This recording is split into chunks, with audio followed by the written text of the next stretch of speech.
jalan ya, tetap ya teman-teman, tertib. Tim penyidik Kejaksaan Negeri Nganjuk resmi menetapkan WDP dan DAW sebagai tersangka dalam perkara dugaan tindak pidana korupsi penyalahgunaan kewenangan dalam penggunaan kas Bank Jatim di Nganjuk untuk periode tahun 2025 hingga 2026. Penetapan tersangka dilakukan setelah penyidik mengantongi alat bukti yang cukup, meliputi keterangan saksi, dokumen transaksi, barang bukti elektronik, serta hasil perhitungan selisih kas bank. Kepala Kejaksaan Negeri Nganjuk Dino Krismiardi melalui Kepala Seksi Tindak Pidana Khusus Rizky Raditya Eka Putra menjelaskan modus yang digunakan yaitu melakukan serangkaian transaksi setoran fiktif ke sejumlah rekening dengan memanfaatkan akses dan kewenangan tersangka WDP sebagai teller bank.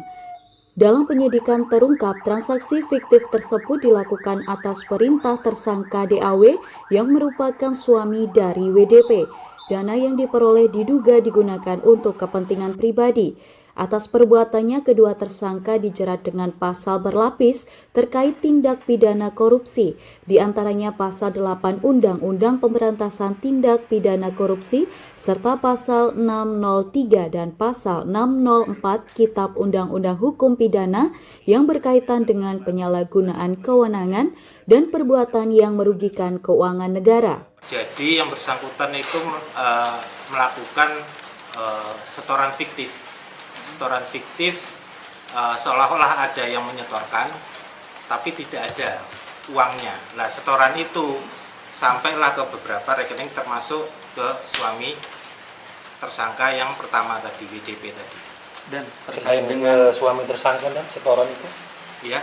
Selain ke suami tersangka, setoran itu kemana? Setorannya ke saudara WDP sendiri. WDP dan si. Berapa total kerugian negara? Kerugiannya sekitar 2M. Itu sejak dari barang bukti yang diamankan kemarin, 2M kan banyak ya? Ya. Nah, itu kejaksaan berapa rupiah yang diamankan? Jadi dari beberapa kita melakukan penggeledahan kemarin, itu memang digunakan untuk beberapa aset, termasuk si aset pembelian mobil, ada beberapa unit. Memang kita tadi sebagian memang sudah ditarik oleh pihak leasing, seperti itu sih. Peristiwa itu sejak tahun berapa, Dan? Tahun 2025 di bulan Desember.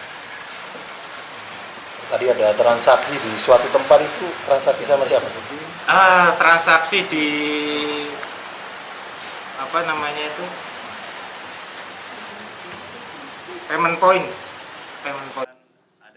Untuk kepentingan penyidikan lebih lanjut, Kejaksaan Negeri Nganjuk melakukan penahanan terhadap WDP dan DAW selama 20 hari ke depan, terhitung mulai 21 Mei hingga 9 Juni 2026 di Rumah Tahanan Kelas 2B Nganjuk. Kejaksaan menegaskan penahanan perkara ini menjadi bagian dari komitmen penegakan hukum dalam menjaga integritas sektor perbankan serta mengungkap seluruh aliran dana yang diduga berkaitan dengan tindak pidana tersebut. Dari Nganjuk, Andri Purwanto, KSTV.